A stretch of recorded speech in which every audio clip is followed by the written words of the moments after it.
मुंबईतल्या Mazgaon dock लिमिटेडनं 25 February 2014 रोजी chief manager, medical officer आणि एक्झिक्युटिव्ह फायनान्स या पदांकरिता जाहिरात दिली।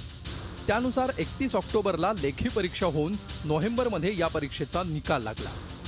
एक्झिक्युटिव्ह फायनान्सच्या 6 पदांसाठीच्या लेखी परीक्षेत उत्तीर्ण झालेल्या 154 उमेदवारांच्या 8 ते 12 डिसेंबर दरम्यान मुलाखतीही झाल्या। परंतु माझगाव डॉक प्रशासनानं अंतिम निकाल लावण्याऐवजी अचानक ही संपूर्ण भरती प्रक्रियाच 9 मार्च 2015 रोजी रद्द केली। धक्कादायक म्हणजे दुसऱ्याच दिवशी 10 मार्चला याच पदांसाठी नवी जाहिरातही माझगाव डॉकनं काढली आहे। जुन्या जाहिरातीतील चीफ मॅनेजर आणि मेडिकल ऑफिसर ही पदं मात्र भरण्यात आली असून एक्झिक्युटिव्ह फायनान्सची पदं मात्र प्रशासकीय कारणास्तव रद्द केल्याचं सांगितलंय।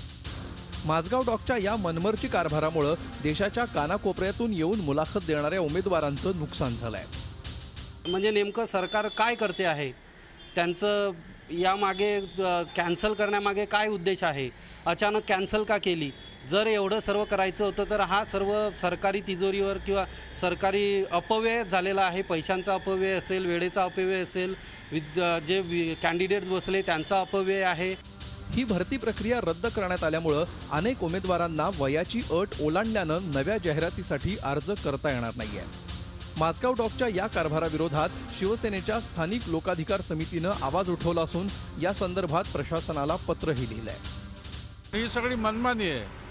हे आता काय सांगतो तुम्हाला, हे बहुतेक कॉर्पोरेटमध्ये, गव्हर्नमेंट अंडरटेकिंगमध्ये हे धंदे चालतात।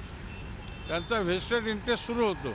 हे 11च्या 11 लोक या कालच्या झालेल्या परीक्षेतून 154 मधून घ्या आणि भरती प्रक्रिया रद्द केलेली आहे ती रद्दबादलता थांबवा ही मागणी आहे। कोणताही घोळ झालेला नसताना ही भरती प्रक्रिया रद्द करण्याचा मनमानी कारभार प्रशासन का करतंय असा प्रश्न उपस्थित होतोय।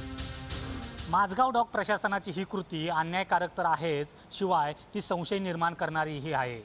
त्यामुळे या संपूर्ण प्रकरणाची चौकशी होण्याची गरज आहे। व्हिडिओ जर्नलिस्ट श्रीनिवाससह Krishnat Patil, Zee Media, Mumbai. Zee 24 तास रहा एक पाऊल पुढे।